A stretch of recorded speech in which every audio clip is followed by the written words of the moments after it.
जय गुरु जी संगत जी, सारी संगत को जय गुरु जी। गुरु जी को मेरा कोटि कोटि प्रणाम। संगत जी, आप सब भी अपना सत्संग शेयर कर सकते हैं। मैं डिस्क्रिप्शन बॉक्स में एक जीमेल आईडी डाल रही हूँ। आप अपना ऑडियो रिकॉर्ड करके सत्संग शेयर कर सकते हैं और लिख कर भी शेयर कर सकते हैं। गुरु जी की इच्छा से आप सभी का सत्संग सारी संगत को शेयर किया जाएगा। जय गुरु जी, शुक्राना गुरु जी। जय गुरु जी का बहुत बहुत शुक्राना। गुरु जी ने ये मौका दिया सत्संग शेयर करने का। अनंतम शुक्राना गुरु जी का। वैसे तो डेली रूटीन में हमारे पास बहुत सत्संग होते हैं गुरु जी के, बट गुरु जी ने हमें जोड़ा था 2006 में। हम भी नहीं जानते गुरु जी ने इनफैक्ट हमको कब जोड़ा था, बट जब से हमने जाना शुरू किया था इन 2006 एम्पायर स्टेट में, जहाँ गुरु जी का छोटा मंदिर है, वहां पर उस टाइम पर बहुत कम संगत आती थी। पहले हार्डली 100-200 संगत ही होती थी उस टाइम पर। तो तब हमें किसी ने बताया था, तो हमने वहां पर जाना शुरू किया था। मेरे पापा हार्ट पेशेंट है एक्चुअली। तो जब हम वहां पे फर्स्ट टाइम गए थे, तो वहां पे जब मेरी मदर ने गुरुजी के, पहले तो आप गुरुजी से आई कांटेक्ट आप कर ही नहीं सकते, बिकॉज उनके फेस पे इतना नूर होता है, इतना इतना ग्लो होता है कि आप उनसे आई कांटेक्ट नहीं कर सकते। गुरु एक महाशिव से आप आई कांटेक्ट नहीं कर सकते। और और जब मेरी मदर ने उनके माथा टेका वहां पर, तो गुरुजी ने उनको बहुत जोर से डांटा कि जा चली जाए तो, जैसे गुरुजी ठेठ पंजाबी में बोलते थे, या चली जाए तो मेरी मदर बाहर आ गई थी। तो वहां मेरे पापा बाहर ही बैठे हुए थे उस टाइम पर, क्योंकि उस टाइम उनको ऑपरेशन हुआ था, तो वो बाहर ही बैठे हुए थे। बाहर जैसे बेंचेस वगैरह लगे हुए हैं एम्पायर स्टेट में, तो उधर ही बैठे थे वो। तो मम्मी बाहर आके रोने लग गई थी कि फर्स्ट टाइम ऐसे आए हैं, किसी ने बताया था, और आते ही गुरुजी ने सबके सामने बेइज्जती कर दी है कि, और सबके सामने डांट दिया ऐसे। तो मम्मी बहुत रो रही थी वहां पर बाहर बैठ के। लंगर आया, लंगर किया, चाय प्रसाद वगैरह सब दिया। तो बाय चांस वहां पे कोई आंटी आई वहां पे, तो उन्होंने मेरी मदर से पूछा कि क्या हुआ आपको, आप ऐसे क्यों रो रहे हैं। तो मम्मी ने बताया कि ऐसे ऐसे हम फर्स्ट टाइम आए थे और गुरुजी ने बहुत जोर से डांट दी है।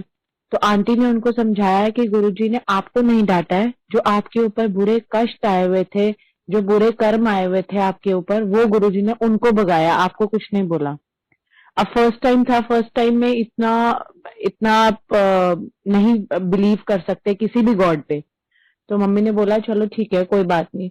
फिर उसके बाद मम्मी दोबारा गई डरते डरते उनके पास कि कहीं गुरुजी दोबारा ना बोल दे आज्ञा लेने के लिए। बट दोबारा जब माथा टेका, तो गुरुजी ने मम्मी को बोला कि अगली बार आई तो लोटा लेके आई।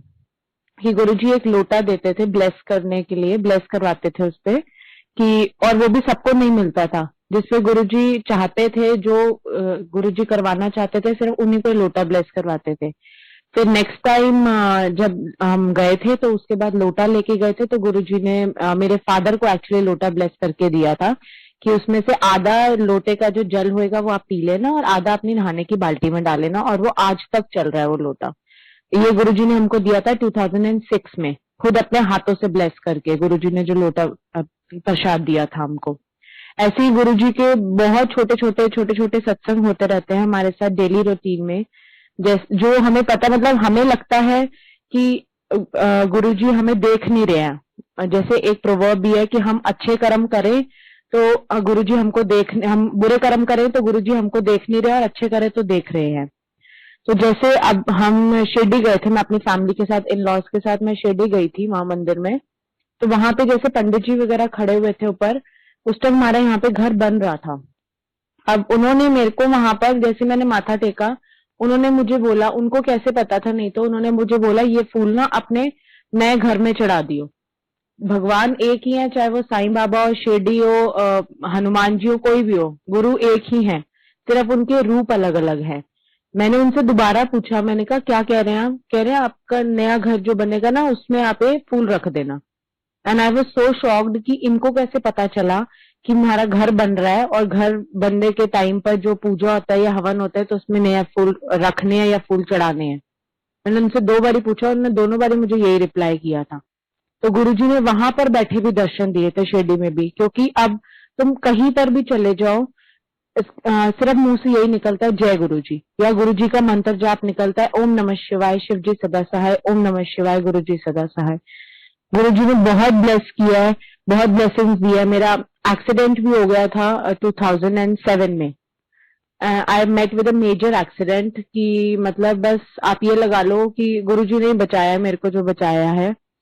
और वो एक्सीडेंट भी ऐसा था कि मैं अपने ब्रदर के साथ आ रही थी, तो जैसे बाइक पे थे हम, तो पीछे से मेरे बैग में, मेरे हैंड में हैंड बैग था बड़ा सा, तो कोई दो बाइकर्स थे पीछे, तो मेरे हैंड से खींचने की कोशिश कर रहे थे, तो उसके साथ मैं भी पूरे रोल होके फ्लाईओवर से नीचे गिर गई थी। जैसे मूवीज में होता है कि वो सारा ब्लड ही ब्लड पड़ा होता है, ऐसे पड़ा होता है। एंड कोई भी हेल्प करने को तैयार नहीं था, कोई भी, क्योंकि उस टाइम 10 साढ़े 10 का टाइम था, तो ट्रक वगैरह का सबका टाइम था।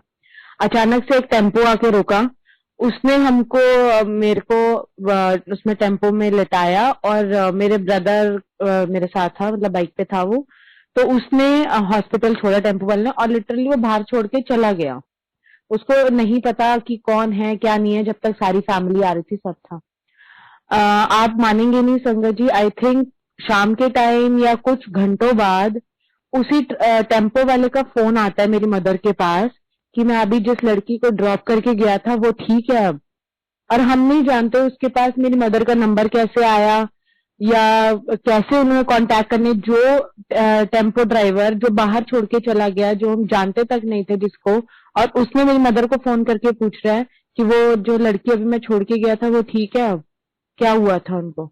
यह है गुरु जी की महिमा, कि गुरु जी खुद आए और उन्होंने मेरे को हॉस्पिटल तक पहुंचाया और ठीक भी किया।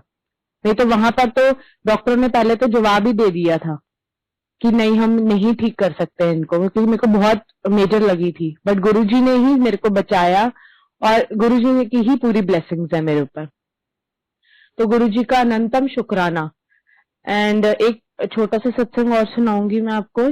जैसे लोहड़ी पे लास्ट टू लास्ट ईयर हमारी, जैसे हम बस वगैरह से भी जाते हैं कभी कभी गुरुजी के मंदिर, जैसे बिफोर कोरोना, तो वहां पर हम लोहड़ी पे सत्संग पे जा रहे थे, सारे बस की सारी संगत थी।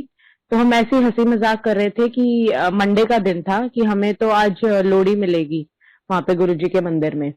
तो वहां पे मंडे को चाय प्रसाद ही होता है, तो मैं फंक्शंस वगैरह पे कम ही जाती हूँ वैसे, क्योंकि मेरा बेटा अभी छोटा है, तो इसलिए फंक्शंस वगैरह अवॉइड ही करती हूँ। पहले जाते थे बट अब अवॉइड करती हूँ थोड़ा सा।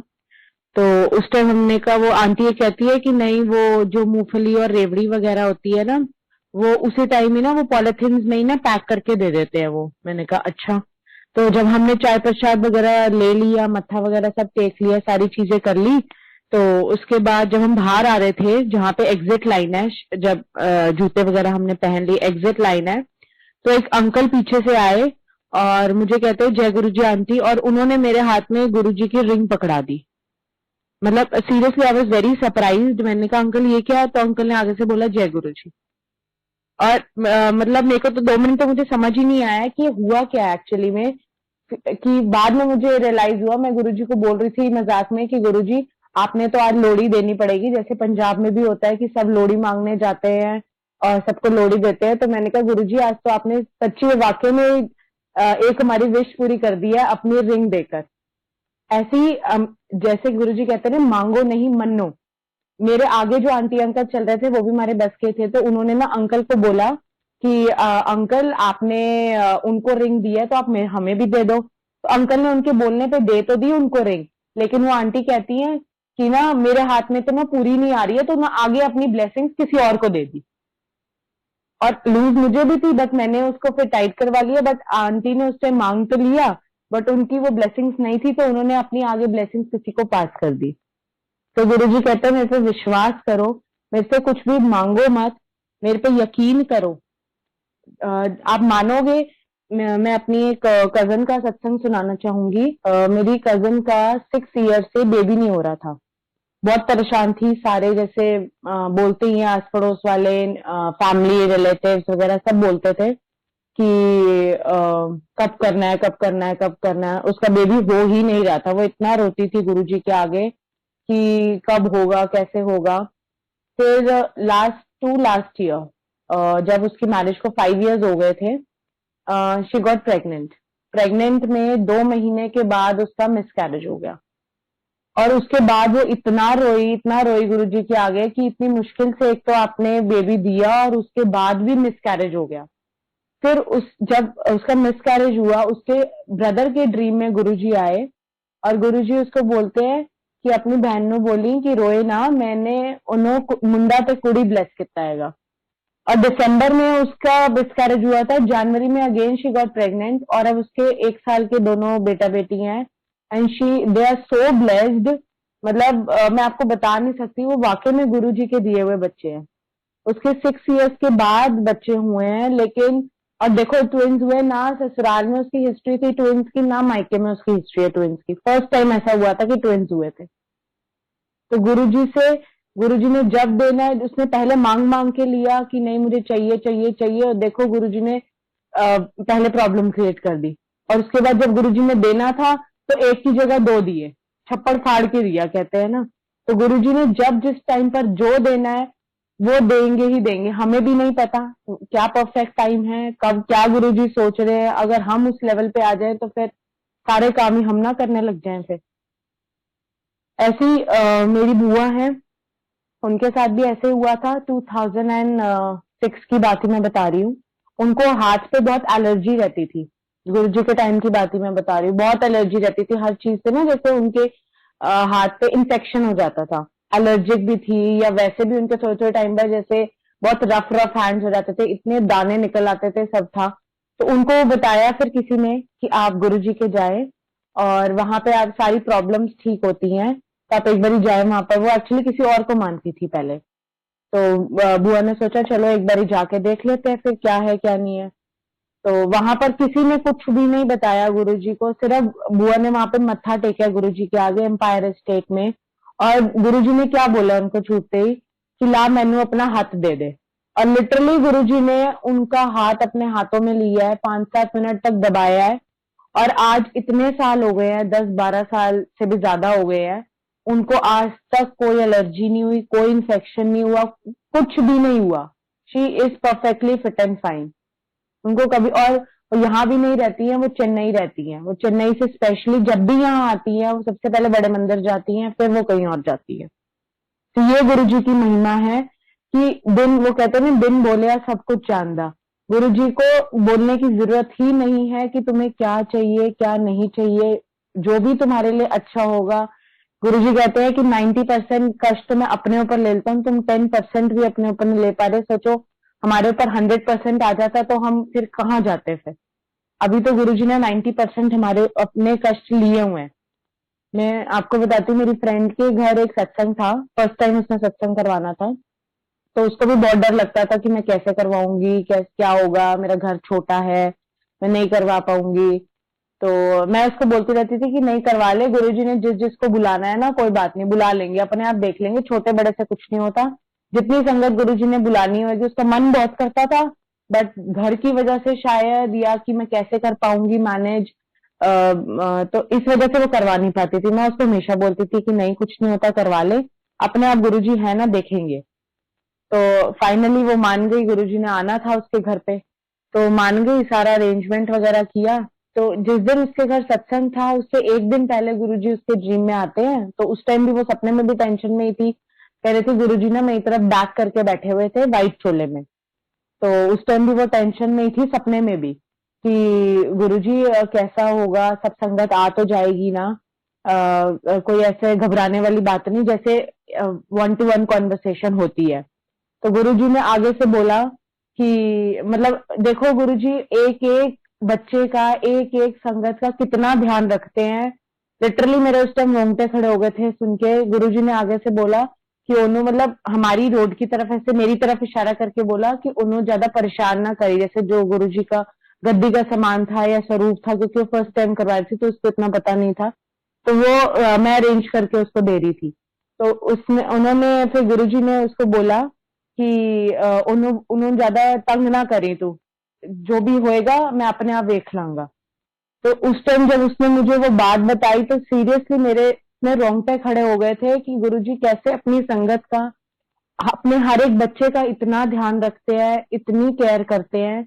तो हम गुरुजी के सिर्फ इतनी सी बात है, गुरुजी कहते हैं मेरा मंत्र जाप करो, ज्यादा से ज्यादा मेरा मंत्र जाप करो, बच्चों को मेरे मंदिर में अवॉइड करो। बच्चों को गुरुजी घर बैठे ही ब्लेस कर देते हैं। हाँ, जिनकी किसी की मजबूरी है वो जरूर लेके जाते हैं, जिनका पीछे देखने वाला कोई नहीं है।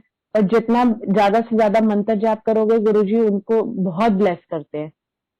एंड ऐसे ही मेरी एक फ्रेंड है, उसको भी एक ड्रीम आया था। बहुत है गुरुजी के सत्संग, तो जब शुरू करने पे आओ तो डेली रूटीन में भी इतनी छोटी छोटी बातें होती रहती है, चाहे वो हमारी प्लेलिस्ट से रिलेटेड हो, हम घर पे सत्संग कराए, हमारी प्लेलिस्ट बनती है सत्संग की भी, वो भी हम नहीं बनाते, हम अरेंज जरूर करते हैं कि हमें ये वाला शब्द चाहिए, हमें वो शब्द चाहिए, बट वो चलते गुरुजी की मर्जी से ही है। मेरे साथ बहुत बारी ऐसा हुआ है कि मैं गुरुजी का जब प्लेलिस्ट बना रही होती हूँ तो उस टाइम पर मैं सोचती कुछ और हूँ, लेकिन उस टाइम पर चलते कुछ और है। वो खराब ही हो जाएगी, पेन ड्राइव भी खराब हो जाएगी, वो चलेगी ही नहीं पेन ड्राइव। क्योंकि गुरुजी ने वो शब्द चलाने ही नहीं है, गुरुजी ने वही चलाना है जो उन्होंने सुनना है। और गुरुजी बहुत सिंपल महाशिव हैं। उनको ये बिल्कुल भी फैंसी चीजें या फिर जो आजकल हम गुरुजी की इतनी फैंसी डेकोरेशन करते हैं, गदिया लगाते हैं, सारी चीजें करते हैं, गुरुजी बहुत सिंपल सोबर है, उनको सादगी ही पसंद है। कोशिश करिए कि जितना सिंपल काम हो सके गुरुजी उसमें ही खुश रहते हैं। उनको ये हैवी डेकोरेशंस, महंगे फ्लावर्स, बुके, गुरुजी भाव देखते हैं, गुरुजी डेकोरेशंस नहीं देखते। वो इतने सिंपल है ना कि वो आप जब एक बारी गुरुजी से गुरुजी कहते हैं ना 1-to-1 कॉन्वर्सेशन करो, किसी और से मत पूछो कि गुरुजी मेरे ड्रीम में आए थे तो ये अब मैं क्या करूं। आप गुरुजी से डायरेक्ट कनेक्शन जोड़ो, गुरुजी लिटरली आपकी बातों का जवाब देते हैं। आप या तो मैसेज के थ्रू देंगे या किसी ना किसी का फोन आ जाएगा आपके पास वो मैसेज के लिए। तो मेरे साथ बहुत बारी हुआ है, n नंबर ऑफ टाइम्स हुआ है कि हम सोच कुछ रहे होते हैं और उसी टाइम मैसेज आ जाता है या कोई ना कोई उस बात पे हमें कॉल कर देता है कि हाँ ये बात है। ऐसी मेरी फ्रेंड है, उनको एक बारी मेरे घर का ड्रीम आया था।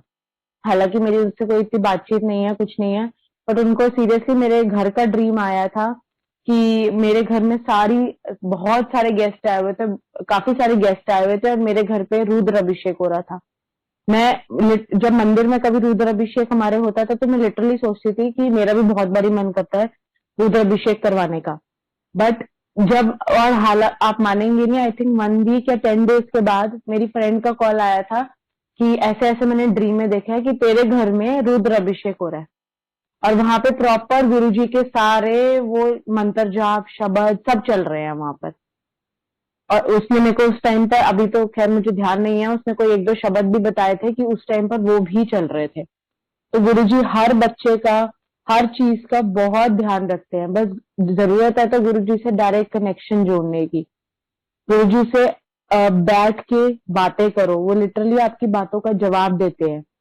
वो कहते हैं ना महाशिव है, महाशिव बहुत भोले हैं वो। आप उनको, जैसे एक बच्चा होता है, बच्चा भी भोला होता है, वो अपनी माँ से सारी चीजें शेयर करता है, सारी चीजें बताता है। और हम बच्चे भी हम माँ को कन्विंस कर लेते हैं, अगर वो कुछ चीज चाहते हैं अपनी मदर से तो वो कन्विंस कर लेते हैं हमको। सेम वे अगर आप गुरुजी के सामने अपनी कोई बात रखोगे, कुछ बोलोगे, तो गुरुजी बहुत इजीली कन्विंस हो जाते हैं, अगर वो आपके लिए अच्छा है तो। वो गुरुजी जाने, वो साक्षात इतने बड़े शक्ति हैं कि उनके आगे तो कोई, सब भगवान एक ही हैं, रूप अलग अलग है उनके लेकिन शक्ति एक ही है। तो गुरुजी का बहुत बहुत शुक्राना, अनंतम शुक्राना गुरुजी का। गुरुजी ने ये प्लेटफॉर्म दिया सत्संग करने का। जय गुरुजी, शुक्राना गुरुजी। शुक्र मना